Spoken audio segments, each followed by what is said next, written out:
জয় রাধে কৃষ্ণ, রাধে রাধে, জয় শ্রীকৃষ্ণ। রাস পূর্ণিমা রাধা কৃষ্ণ এবং গোপীদের প্রেমের প্রতীক হিসাবে পালন করা হয়ে থাকে রাস পূর্ণিমা। কিন্তু বন্ধুরা, আপনারা কি জানেন রাস পূর্ণিমা কি? কেন রাধা কৃষ্ণের রাসযাত্রা হিন্দু ধর্মে এত গুরুত্বপূর্ণ?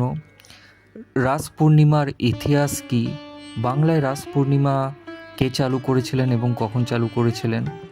কার্তিক মাসে অনুষ্ঠিত হয় বলেই অনেকে রাস পূর্ণিমাকে কার্তিক পূর্ণিমা বলেও মনে করে থাকেন।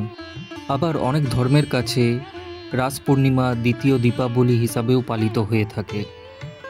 অনেকে মনে করেন ঈশ্বরের সঙ্গে আত্মার মহামিলনই রাস। পুরাণে শারদ রাস ও বসন্ত রাসের উল্লেখ পাওয়া যায়। আবার অনেকে মনে করেন রস থেকে এসেছে রাস, যেটি সনাতন ধর্মাবলম্বীদের একটি বাৎসরিক উৎসব। মূলত বৈষ্ণবীয় ধর্মাবলম্বীরা রাস উৎসব পালন করে থাকেন। বৈষ্ণবীয় ভাবধারায় শ্রীকৃষ্ণের প্রকৃতির উৎসবই রাস উৎসব। এই বিশেষ উৎসবে গোপিনীদের সহযোগে রাধাকৃষ্ণের প্রার্থনা করা হয়। পুরাণে রাস উৎসবের উল্লেখ আছে। রাস পূর্ণিমাকে ভগবান এবং ভক্তের মিলনের উৎসব হিসাবে মনে করা হয়ে থাকে। বন্ধুরা, শ্রীকৃষ্ণের বাল্যজীবন, কৃষ্ণলীলার এবং কর্মজীবনের ভিডিওর মাধ্যমে আমি আপনাদের রাসলীলা সম্বন্ধে আলোচনা করছি। আসুন এবার জেনে নিই রাস উৎসবের ইতিহাস সম্পর্কে। রাস উৎসব কিভাবে চালু হয়? শ্রীকৃষ্ণ যখন ইহজগতে আবির্ভূত হয়েছিলেন, এরপর ভৌম বৃন্দাবনে দিব্যলীলা বিলাস করেছিলেন, তখন শ্রীকৃষ্ণের বয়স 8 বছর। কৃষ্ণ শরৎ পূর্ণিমার রাতে বৃন্দাবনের কুঞ্জে মধ্যরাতে তার অপ্রাকৃত বংশীধ্বনি দ্বারা তার প্রিয় ভক্ত গোপিনীদের আহ্বান জানিয়েছিলেন। তখন সেই রাতে শ্রীকৃষ্ণের বংশীধ্বনি শোনবার পর গোপিনীরা গৃহ থেকে বেরিয়ে আসেন। তারা সকলে কৃষ্ণের কাছে ছুটে গিয়েছিলেন।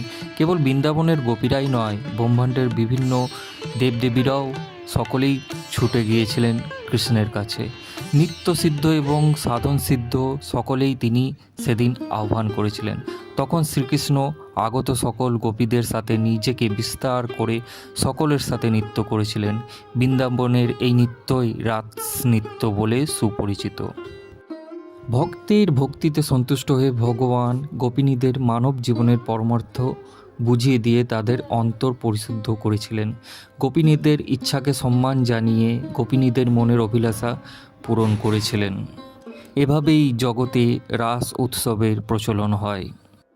বন্ধুরা, আপনারা কি জানেন বাংলায় রাস উৎসব কে চালু করেছিলেন? কথিত আছে যে চৈতন্যদেব রাস উৎসবের সূচনা করেছিলেন। নবদ্বীপে সেক্ষেত্রে ষোড়শ শতাব্দীর প্রারম্ভে সূচনা হয়েছিল রাস উৎসবের। চৈতন্যদেব সন্ন্যাস গ্রহণের পরে বৈষ্ণবী আন্দোলনের কিছুটা হলেও স্তিমিত হয়ে গেছিল। অনেকে স্থানান্তর করেছিলেন, ফলে বৈষ্ণবী উৎসব অনুষ্ঠানের ধারাবাহিকতায় চারিদিকে ছড়িয়ে পড়ে। পরে নবদ্বীপে দ্বিতীয় পর্যায়ে সূচনা হয়েছিল আবার নতুন করে রাস উৎসবের। রাস পূর্ণিমা হলো বৈষ্ণবীয় সম্প্রদায়ের কাছে অত্যন্ত গুরুত্বপূর্ণ একটি উৎসব। এদিন বৃন্দাবনে গোপিনীদের সঙ্গে লীলায় মেতেছিলেন শ্রীকৃষ্ণ। উত্তরপ্রদেশের মথুরা ও বৃন্দাবনে এই উৎসব ধুমধাম করে পালিত হয়। এ রাজ্যেও নদিয়ায় রাসে বড় করে উৎসব পালিত হয়। বন্ধুরা, রাস উৎসবের এই বিশেষ পর্বটি অবশ্যই আপনাদের ভালো লেগে থাকবে, আর এটি বেশি করে শেয়ার করবেন যাতে সমস্ত স্তরের মানুষের কাছে পৌঁছে যায়। আর কমেন্টে জয় শ্রীকৃষ্ণ, রাধে রাধে অবশ্যই বলবেন।